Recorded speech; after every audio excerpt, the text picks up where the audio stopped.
In biology and the world you're living in, gene flow is an important concept about the transfer of genes between different individuals in a species. Genes are the little pieces of DNA inside each and every one of you that makes you, you. They are the reason why you look and act differently than your best friends, and are similar, but not quite the same as your siblings.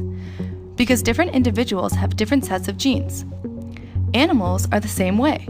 Birds, for instance, may have slightly different colored feathers or be different sizes, but ultimately are the same species of bird. Even when a baby bird hatches, it will have its own unique mix of traits from its mom and dad, making it slightly different individually, but will still be the same species as its parents and the rest of the population. Across many generations, birds of the same species will continue to mix with each other and keep the population diverse. But what if something happens to split the bird population in half and keep them from sharing genes? One famous scientist named Charles Darwin studied this question over 100 years ago when he visited a group of islands in South America.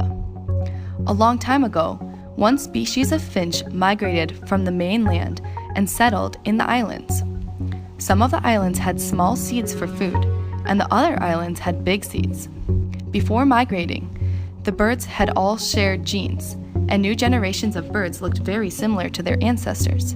But after migrating, the birds each stayed on their own island and didn't mix with the birds on other islands, so the ocean became a natural barrier for the populations. After many years of separation, Darwin saw that the birds on the islands with big seeds had big beaks, and the birds on the islands with small seeds had small beaks. This study is extremely important in biology because it proves that when individuals are separated by a barrier and physically unable to mix their genes, eventually they will diverge into completely different species. When a population stays together, gene flow can happen and keep the species homogeneous. But when the population is separated, gene flow stops and creates two new species over time. Without gene flow, individuals in a species might eventually become so different that they can no longer reproduce with each other, and the population might even go extinct. And without gene flow, even humans wouldn't all be the same species.